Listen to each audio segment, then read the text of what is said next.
आगे बोला गया है गुरु जी की वाणी में कि सफ़र में सब तैयारी से निकलते हैं। अपना अपना लक्ष्य सामने रखो, मंजिल पर निगाह रहे, समय न गंवाओ, न रुको न फंसो। तुम पहले से ही बने बनाए ब्रह्म हो। ऊपर के जीव भाव की परत हटानी है। एक दीपक जलाने से जन्मों का अंधेरा मिट जाता है। कि जब हम किसी सफ़र पे निकलते हैं तो हम सब तैयारी कर लेते हैं। मान लो आपको कहीं बाहर जाना है तो आप सोच सोच के सब पैकिंग अपनी कर लेते हो।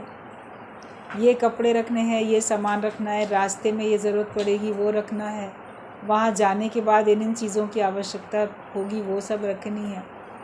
जब संभाल के सब पहले से सारी अच्छे से अपनी तैयारी सब कर लेते हैं और लास्ट मोमेंट पे भी अपनी तैयारी कर लेते हैं। जो उसी समय करनी है वो भी कर लेते हैं और कुछ पहले से करनी पड़ती है वो कर लेते हैं। तो जीवन की यात्रा में भी हम चल रहे हैं और ये भी एक सफ़र है हमारा जो चल रहा है, ज़िंदगी का सफ़र। तो इसमें भी तो हमें तैयारी करनी है। अपने लक्ष्य को तो पता हो, लक्ष्य पे तो नज़र हो कि हमें कहाँ जाना है। कुछ तो समझ लो कहाँ है ठिकाना तुम्हारा, किधर जाना है। तो जहाँ जाना है वहाँ की तैयारी कर लो। जाना तो सबको एक दिन है ही। और ये भी समझ जाओ कि जहाँ से आए थे पहले हमें वहीं जाना होगा, लेकिन वहाँ पे रहने के लायक अगर हम अपने को नहीं बनाएंगे तो वापस भगवान भेज देगा यहीं पे कि जाओ पहले अपने को फिर लायक बनाओ, तब हमारे पास आना। उतनी गुण उतनी क्वालिटीज़ अपने अंदर में रखो फिर आना। तो मनुष्य जन्म भगवान कृपा करके हमको देते हैं कि परमात्मा का सानिध्य करने के लायक बनो, ईश्वर के संग के लायक बन जाओ। माया के संग के लायक तो अपने को बहुत बनाया सबने, लेकिन ज्ञान जब मिलता है तब हम अपने आप को भगवान के लायक बनाते हैं। भगवान की पसंद का हम अपने आप को बनाना शुरू कर देते हैं और उसके लिए पहले हमको गुरु की पसंद का बनना पड़ता है। जो भजन गाया जाता है, मेरे सतगुरु मुझे अपनी पसंदी का बना लो जी। गुरु हमको ज्ञान दे के पहले हमको ऐसा बनाता है कि गुरु भी हमको पसंद करता है और सारा संसार हमको पसंद करता है। जब सारा जगत हमको पसंद करने लगता है, आपके अंदर इतना प्रेम भर जाए कि सब आपको देख के आपको पसंद करें, कोई भेदभाव अपने अंदर में ना हो, प्रेम ही प्रेम हो। आपके साथ जो रहे वो निर्भय होके रहे। पशु पक्षी भी आपको देख के निर्भय हो जाएं, वो भी आपसे प्रेम करने के लिए आगे चले आए। भगवान कृष्ण ने दिखाया, गौएं चराने जाते थे, गाय बछड़े सब, वो भी सब उनके, मोर सब उनके आसपास घूम रहे हैं। कोई उनसे भयभीत नहीं हो रहा है, सब उनके आसपास घूम रहे हैं। तो हर एक को प्रेम किया। हम लोग को भी हर एक को प्रेम करना है। कोई भी हमसे डरे नहीं, डर के दूर ना भागे, बल्कि हमें देख के वो प्यार से आगे आए। ऐसा प्रेम वाला जीवन गुरु हमारा बनाता है। और जब वो जीवन बन जाता है तो भगवान भी हमारे पास अपने आप आते हैं। एक होता है हम जाएं भगवान के पास, ठीक है, भगवान हमारे पास आए। कबीर दास ने बोला है, कबीरा मन ऐसा निर्मल भया जैसे गंगा नीर, तो पाछे लागा हरि फिरे कहत कबीर कबीर।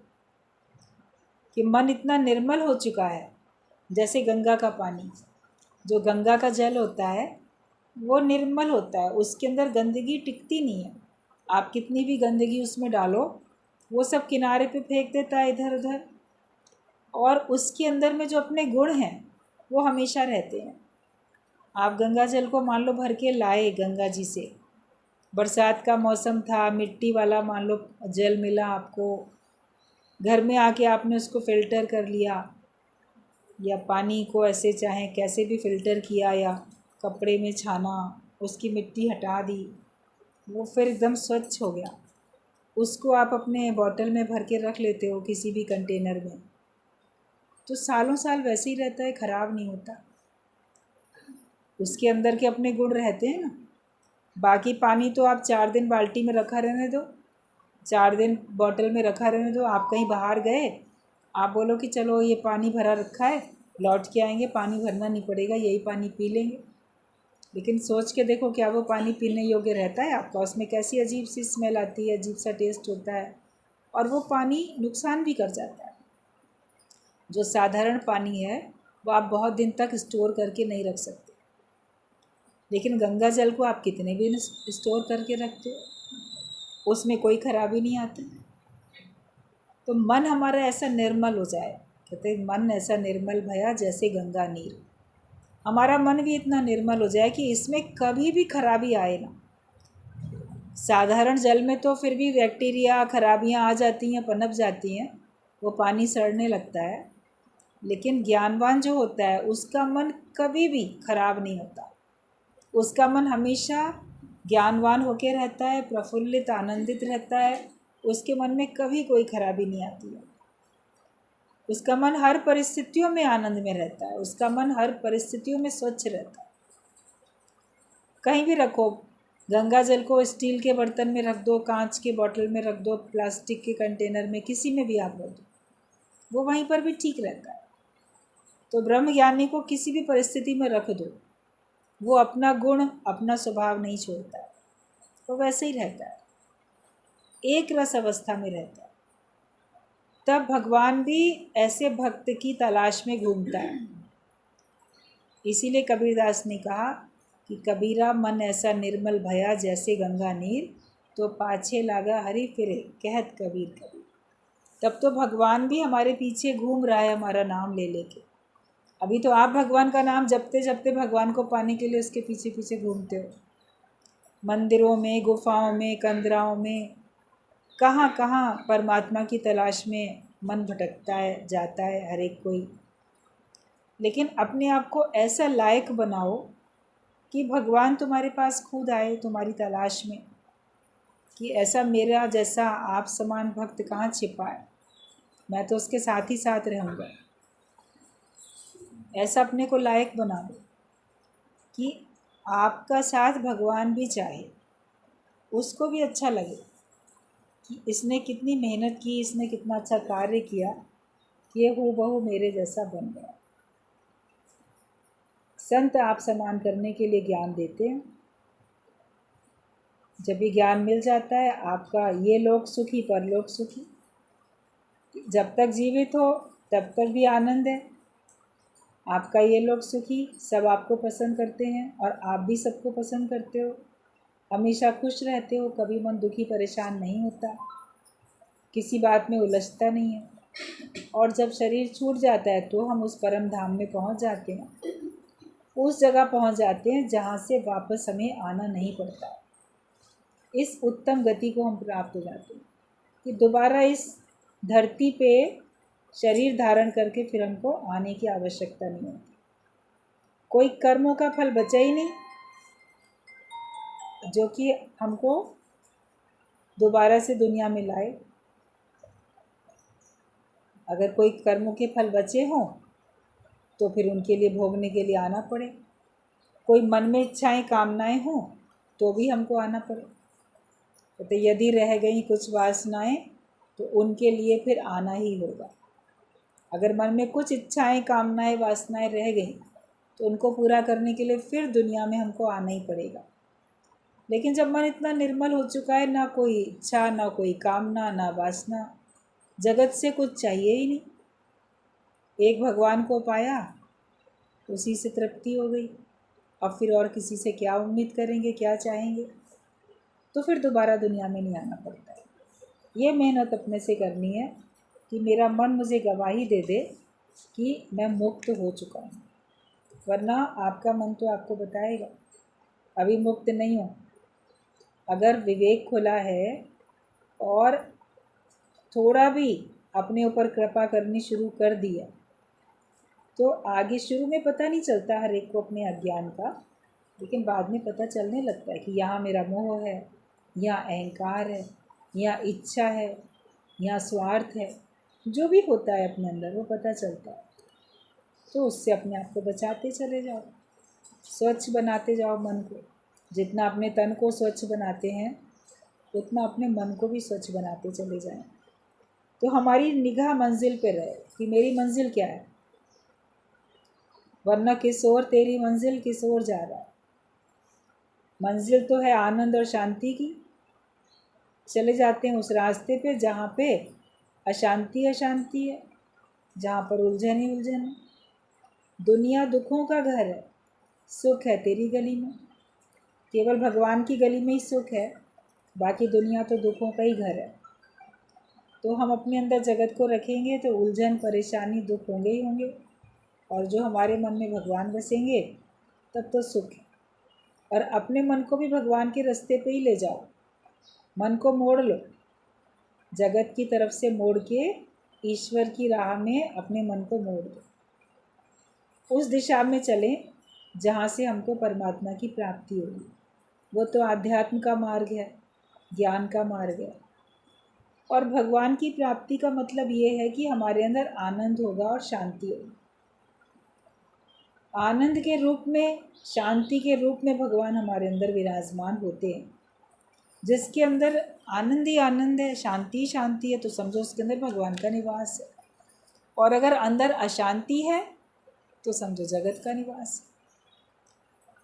बाकी याद करने के लिए जो भी आपका इष्ट है आप उसको याद कर सकते हो, उसकी छवि अपने दिल दिमाग में बसा सकते हो, साकार रूप कोई भी आप अपने अंदर बसा सकते हो। लेकिन अंदर में आनंद शांति होगी तब आपको पता चलेगा कि हाँ वास्तव में भगवान मेरे अंदर में है। अगर किसी भी इष्ट को आप याद भी करते हो, पूजा भी करो, याद भी करो, और फिर भी आपके मन में दुख परेशानी हो, अशांति हो, तो अभी हमने सही तरह से ईश्वर को समझा नहीं, भगवान को भी जाना नहीं है, और सच्ची भक्ति सच्ची पूजा भी हमारी फिर हो नहीं पाई है।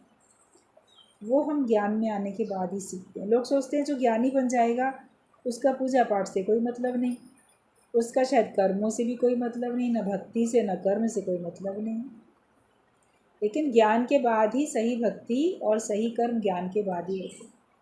प्रत्येक कर्म को करने से पहले ज्ञान ज्योति की ज़रूरत पड़ती है। अगर किसी कर्म को करने का ज्ञान ही नहीं होगा तो कर्म करोगे कैसे?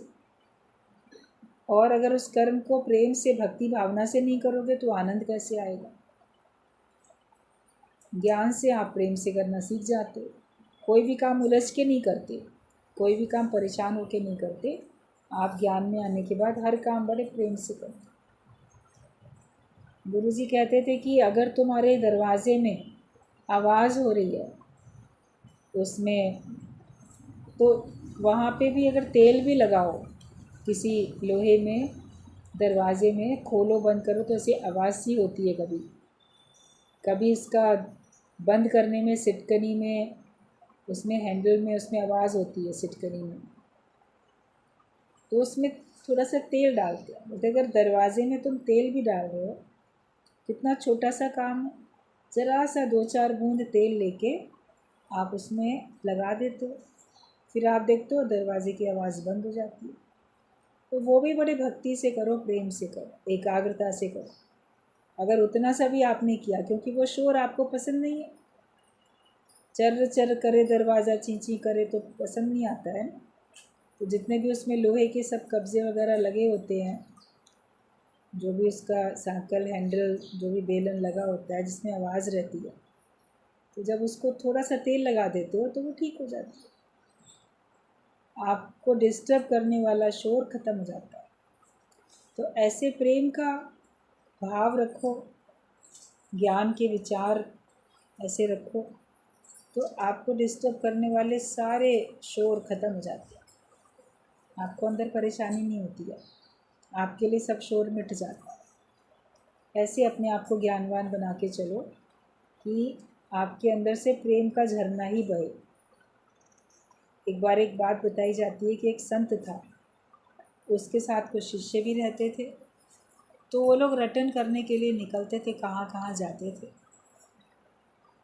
एक जगह जाते हैं, शाम हो जाती है, तो संतों का तो ये कार्य होता था, पहले पद यात्राएँ ही करते थे। फिर जहाँ पे भी शाम हो गई वहीं रुक गए, वहीं के लोगों के साथ उठे बैठे, वहीं पे ज्ञान की चर्चा की, फिर आगे चल दिए। बहुत किसी ने आग्रह किया, 2-4 दिन रुक गए, नहीं तो चल पड़े। घूम फिर के फिर चले आए।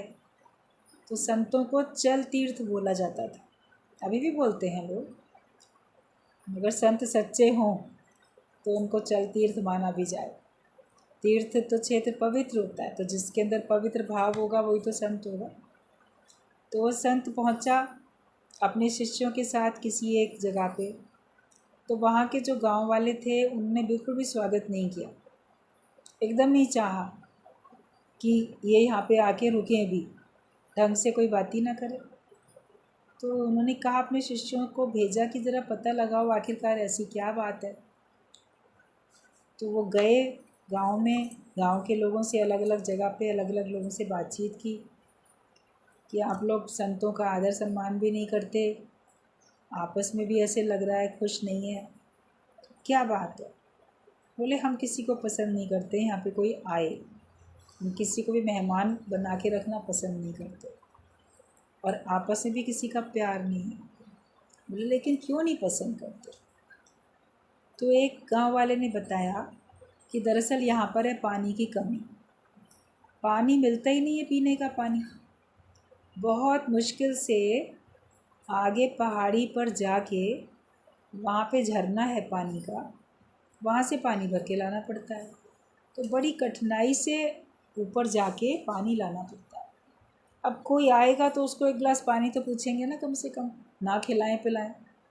सादा पानी तो पिलाना ही पड़ेगा, चाय बनाओ तो पानी चाहिए, खाना बनाओ तो पानी चाहिए, कोई रुकेगा तो उसको नहाने को पानी चाहिए। पानी की तो बड़ी यहाँ कमी है, तो इसलिए हम लोग चाहते ही नहीं है कोई यहाँ रुके, वरना इतनी मेहनत से हम लोग पानी लाए और वो पानी हमारा खर्च हो जाएगा। इस वजह से यहाँ के सब लोग बड़े चिड़चिड़े हो गए हैं और किसी को भी नहीं पसंद करते कि कोई मेहमान भी आए यहाँ पे। तो बोले, ठीक बात है। वो लोग गांव के बाहर ही किसी पेड़ के नीचे संतने का, कोई बात नहीं, हम लोग यहीं पे रात काट लेंगे, कोई फ़र्क नहीं पड़ता, अपना भजन कीर्तन करके। बोले, कोई नहीं, हम आप लोग के घरों में नहीं आ रहे मेहमान बन के, हम वहीं पर ही ठीक है। गाँव वाले तो सब सो गए अपने अपने घरों में। अब संत ने क्या देखा कि उधर थोड़ा जंगल भी है और जंगल में बांस भी थे, बैम्बू था। तो उसने कहा, संत ने अपने शिष्यों से, कि ऐसा करो, हम लोग रात भर यहाँ बैठ के भजन नहीं करेंगे, हम लोग कुछ कार्य करेंगे सारी रात। तो बांस जंगल में से जाके काटे और उसको बीच में से 2 टुकड़े किया, चीरा उसको, तो वो जैसे नाली जैसी बन जाती है ना, वो तो अंदर से खोखला होता है। तो वो गए उधर जहाँ झरना था, वहाँ झरने से उस आधे बांस को ऐसे कहीं ना किसी झाड़ी से, पेड़ से ऐसे बांधा रस्सी से। तो झरने का पानी उस बांस के ज़रिए थोड़ा आगे बढ़ गया, फिर उसमें दूसरे बांस को जोड़ दिया।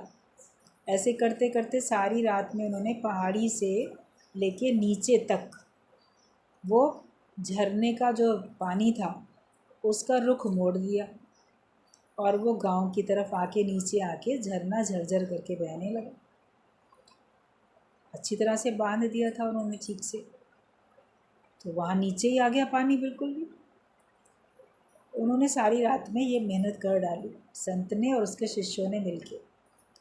अब जैसे सवेरा हुआ, गांव वाले अपने अपने घरों से बाहर निकले। वो लोग तो जल्दी उठते ही थे, निकलते, देखे यहाँ तो पानी झरझर बह रहा है, झरने का पानी तो कभी ख़त्म होता ही नहीं है।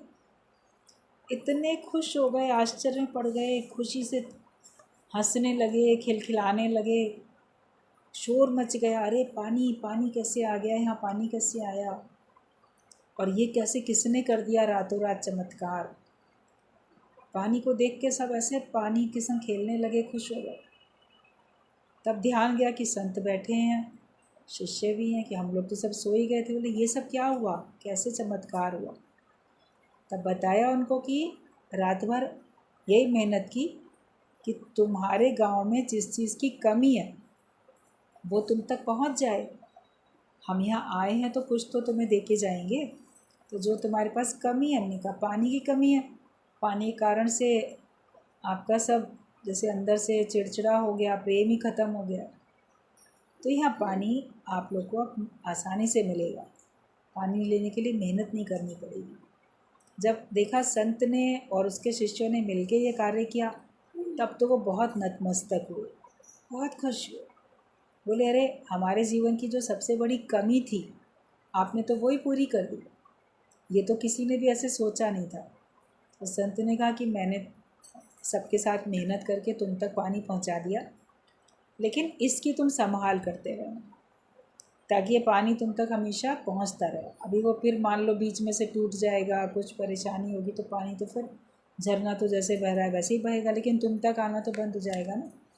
तो इसके लिए इसकी संभाल तुम लोग को करते रहनी है ताकि पानी तुम्हारे पास आता रहे। बहुत खुश हुए, शुक्राने गाए संत के और शिष्यों के सब ने। फिर बहुत आवभगत की, रुकने का भी आग्रह किया। कहे नहीं अभी तो हम चलते हैं, फिर आगे कभी आएंगे, कोई भी आए तो उसका स्वागत करो। ये कह के वो लोग तो चले गए। इसका सिद्धांत ये कि हर एक के जीवन में प्रेम की कमी है, प्रेम का पानी नहीं है। ईश्वर की ओर से तो प्रेम का झरना बह रहा है, मगर उसको पाने के लिए हर एक को बड़ी मेहनत करनी पड़ती है। हर एक का हृदय का प्रेम पाने के लिए भी आपको सबको बड़ी मेहनत करनी पड़ती है। कोई खुशी नहीं होता है और बड़ी मेहनत से आपको किसी का प्रेम मिलता है तो सोचते हो कि अब ये किसी को दिया ना जाए, बांटा ना जाए। जैसे वो पानी लाए हैं तो बस मेरे लिए है। तो हर एक मनुष्य फिर सेल्फ सेंटर्ड हो जाता है, स्वार्थी हो जाता है कि मैंने मेहनत से ये पानी इकट्ठा किया तो इसका उपयोग मैं ही करूँगा, मैं किसी दूसरे को क्यों दूँ, क्योंकि फिर मुझे मेहनत करनी पड़ेगी। मगर सतगुरु जब जीवन में आते हैं वो एक हमारे लिए सत्संग का, ज्ञान का रास्ता बना के जाते हैं, जिस ज्ञान के रास्ते से सबका प्रेम हम तक बह के आता रहता है। जैसे पानी बह के आता रहा, थोड़ी मेहनत करनी पड़ी ना, कोई ज़रिया बनाना पड़ा।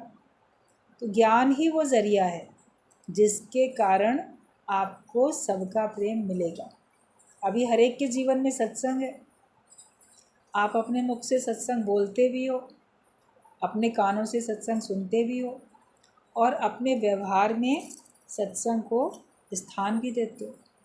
ज्ञानियों की तरीके का तो आचरण होता है सबका, तब आप देखो कि सब तरफ से आपको प्रेम मिलता है। गुरु ने सत्संग का द्वार हमारा ऐसा खोला, यही दया का द्वार उसने खोला हमारे लिए और ये रास्ता बना दिया, हर एक को सिखा दिया कैसे किसी का प्रेम हम ले सकते हैं। इच्छा रहित हो जाओ और ज्ञानवान बनो तो आपको सबका प्रेम मिलता रहेगा। जैसे झरने का पानी कभी ख़त्म नहीं होता, ऐसे आपके जीवन में भी सब तरफ से प्रेम मिलता रहेगा, वो कभी कम नहीं होगा। लेकिन सावधानी रखते रहना कि वो जो ज़रिया है जहाँ से हमको प्रेम का पानी मिल रहा वो खंडित ना होने पाए, वो ना टूटने पाए। लगन हमारी भगवान से लगी रहे, गुरु से नाता जुड़ा रहे, सब आपस में प्रेम की डोर से, एकता की डोर में बंधे रहें। वो बांस के टुकड़े सब बंधे थे ना, रस्सी से बंधे थे, तो हम भी तो एकता के डोर में बंधे रहें तो हमारे पास ऐसा प्रेम का झरना बहता रहेगा। कमी तो सबके पास वही थी, वो कमी पूरी हो जाती है। वो कमी पूरी हो गई तो आपका मन खुश हो गया, फिर आपके अंदर में आनंद ही आनंद है, आपके अंदर में शांति शांति है, तभी मुक्ति भी है। जिन प्रेम कियो तिन्हीं प्रभु पाए।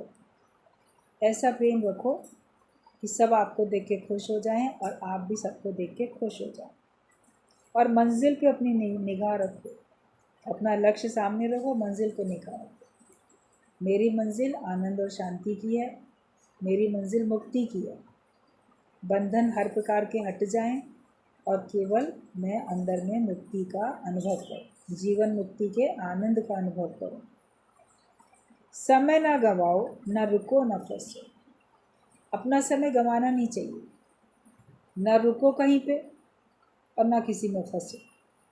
जहाँ सुख मिलता है मनुष्य फंस जाता है, कभी आलस्य में रुक जाता है, थक गए बाद में चलेंगे, तो कभी रुक जाता है अपने को सुख दिलाने के लिए, दुख मिटाने के लिए, और कभी किसी के आकर्षण में ऐसे फंस जाता है।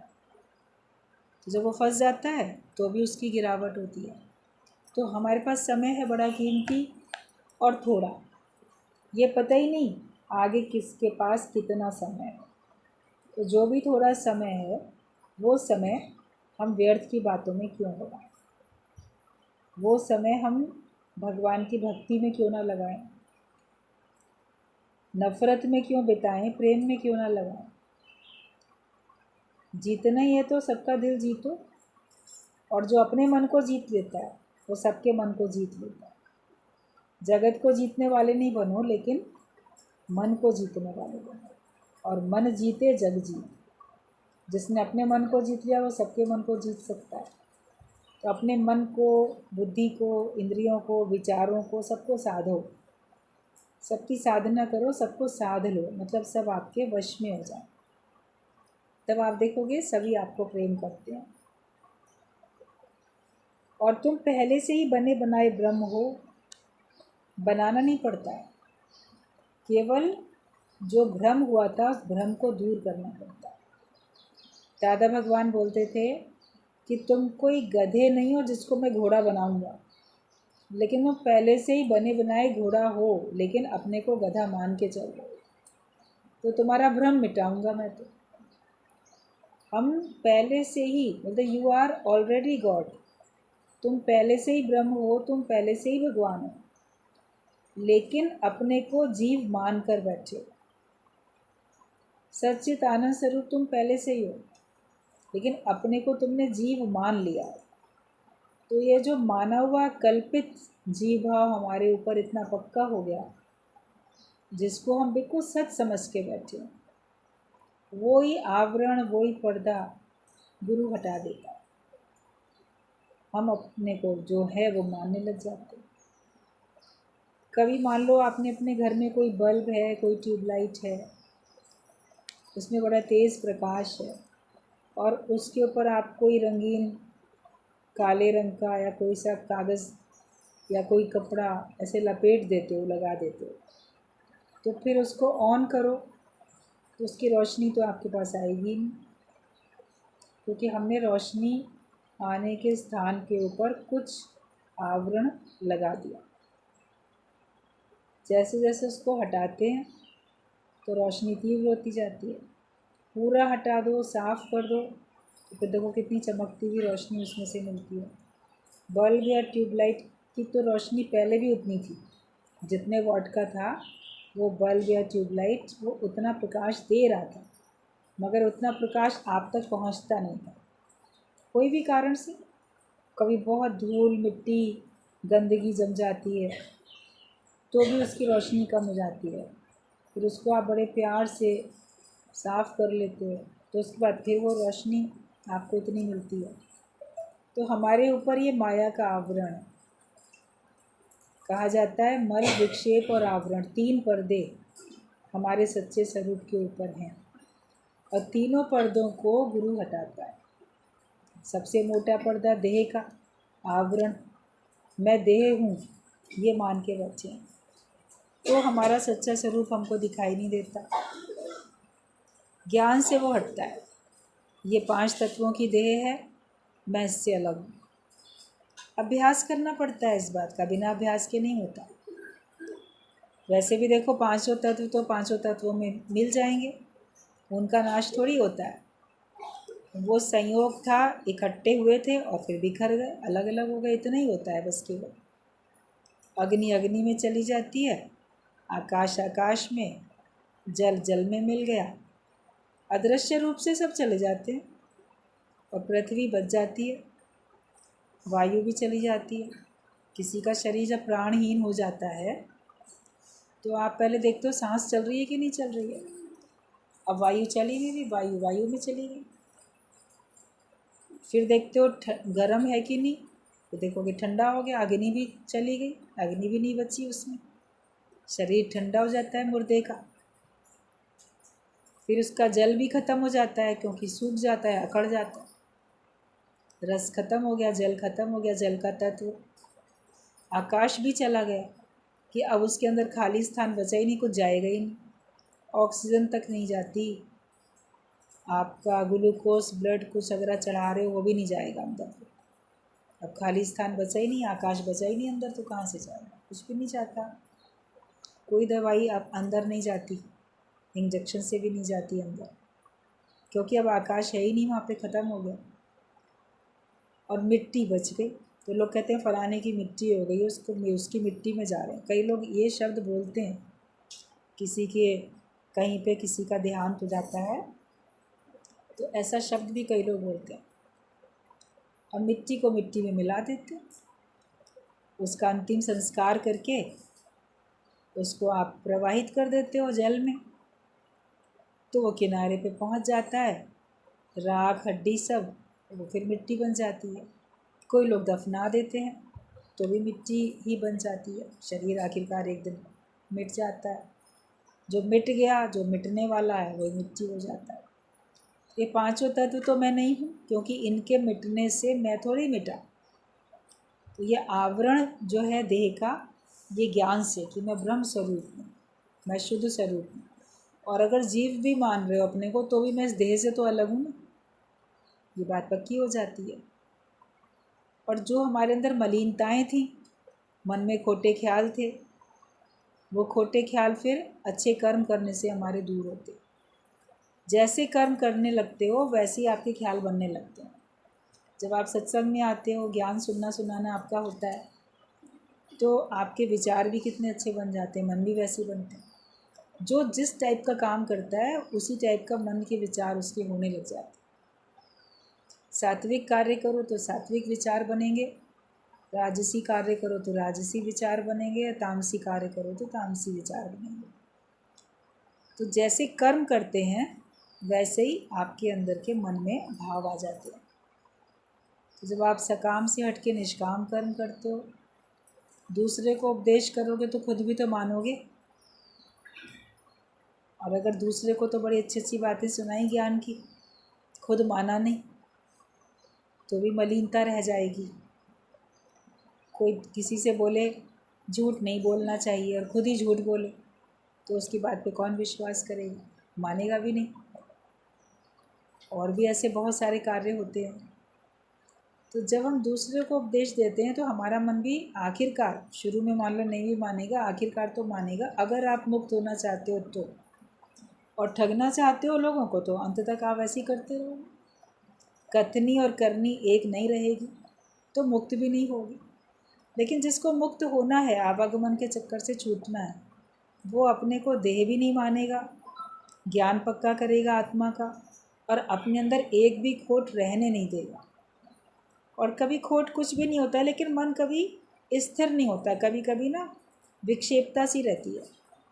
तो वो विक्षेपता हमारी भक्ति से जाती है। भक्ति और प्रेम एक ही चीज़ है, प्रेम में जाती है। जब आपका मन बड़ा मगन रहता है, बड़े प्रेम में मगन रहते हो, तो आपके अंदर की सारी विक्षेपता ख़त्म हो जाती है। वरना कहते हैं ना, मन नहीं लग रहा है, मेरा मन नहीं लग रहा, क्या करूँ, कोई दिक्कत भी नहीं, कोई परेशानी भी नहीं, फिर भी मेरा मन नहीं लगता है, क्योंकि अंदर प्रेम की कमी हो गई है, भक्ति की कमी हो गई है। और जब आप भक्ति मार्ग में लगते हो, प्रेम में लगते हो, तो आपकी फिर विक्षेपता ख़त्म हो जाती है। इसलिए ज्ञान, भक्ति और कर्म तीनों चीज़ें एक साथ चलती हैं।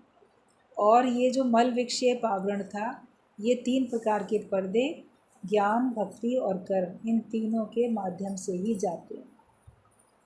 रोज़ का सत्संग हमारे रोज़ रोज़ के आवरण को, मलिनता को, विक्षेपता को दूर करता रहता है। झाड़ू तो घर में रोज़ ही लगाते हो, थोड़ी बहुत तो धूल मिट्टी आई जाती है। बड़ी बड़ी सफाई भी दीपावली पे होती हैं, अलग अलग ओकेज़न पे विशेष तौर पे सफाइयाँ होती हैं, लेकिन रोज़ भी तो होती है। तो रोज़ का सत्संग हमारे अंदर की रोज़ की जो पनपने वाली थोड़ी थोड़ी हल्की हल्की सी विक्षेपता या मलिनता या आवरण का भाव, उसको दूर करते जाता है, हाथ के हाथ दूर करते जाता है। तो फिर आप अपने को मुक्त महसूस करते हो। तो तुम पहले से ही बने बनाए हो, ब्रह्म हो, ऊपर के जीव भाव की परत हमको हटाना है। और एक दीपक जलने से जन्मों का अंधेरा मिट जाता है। अगर एक भी दीपक ज्ञान का जल गया, मतलब एक विचार भी ज्ञान का आपके जीवन में जागृत हो चुका है, तो समझो आपका मन का अंधेरा मिट जाता है। एक ही बल्ब जलाने से पूरे कमरे में रोशनी हो जाती है, ये अलग बात है। कई सारे बल्ब जलाते हो तो और जगमग लगता है, दीपावली में कितने जलाते हो, और सुंदर लगता है। लेकिन वैसे तो एक ही दिया भी काफ़ी है ना आपके लिए। तो एक विचार भी ज्ञान का अगर मैंने पक्का कर लिया तो वो भी मेरे अज्ञान को दूर करने के लिए काफ़ी है। एक आत्मा का विचार और सत्संग के जितने भी पॉइंट्स हैं, जो भी सत्संग में सुनने वाले ज्ञान के वचन हैं, गुरु के वचन हैं, उनमें से किसी एक को भी आप पक्का करोगे तो वो एक ही विचार, एक ही पॉइंट आप देखोगे आपको आत्मा तक ले जाए। उससे जुड़ा हुआ भाव, उससे जुड़ा हुआ भाव आखिरकार आपको आत्मा पक्की करा देगा। सभी विचार आपको आत्मा तक ही पहुंचाते हैं, ब्रह्म तक ही पहुंचाते हैं। कुछ भी आप पक्का कर लो, जो आपको सरल लगता है वो आप पक्का कर लो, तभी आपके जन्मों का अंधेरा दूर होता है, अज्ञानता का अंधेरा दूर होता है। जैसे भी बात चल रही थी कि सूर्य के ऊपर भी बादल आते हैं या पोल्यूशन होता है तो उसकी रोशनी भी कम लगने लगती है। तो हमारे मन में पोल्यूशन है, हमारे मन में ख्यालों के बादल हैं, तो हमारे अंदर का प्रकाश हमें लगता है कम हो रहा है, लेकिन सूर्य तो अपनी महिमा में चमकता रहता है। तो ज्ञान तो हमारे पास वैसे ही है, लेकिन वो प्रकट होगा जब अपने आप को हम सुधार लेंगे, अपने आप को संवारेंगे, सुधारेंगे, अपने को शुद्ध करेंगे। मन अपने की करो सफाई, फिर देवेगा प्रीतम दिखाई। तभी भगवान दिखाई देगा। हर एक के घट में भगवान हैं, लेकिन दिखाई वो तभी देंगे जब आपके अंदर में शुद्धता आएगी, स्वच्छता होगी, पवित्रता होगी। तो अपने को वैसा बनाने में जुट जाएं। गुरु की मेहनत है, मेहनत गुरु की निज दिन, कुछ तुम भी लगा लो जोर, थोड़ा खुद भी जोर लगा लो तो आपका काम जो है पूरा हो जाएगा। फिर जीवन की जो यात्रा है, ज़िंदगी का सफ़र है, आपके लिए बहुत सुंदर हो जाएगा। हंसते गाते चलोगे, मुस्कुराते चलोगे, और कब ये यात्रा आपकी समाप्त हो जाएगी आपको उसकी कोई परेशानी नहीं होगी, क्योंकि उससे भी सुंदर आपकी मंजिल आपके लिए तैयार खड़ी है। फिर इस रास्ते का मोह नहीं रहेगा, इस जगत का मोह नहीं रहेगा, क्योंकि हम अपनी मंजिल पे पहुंच जाते हैं।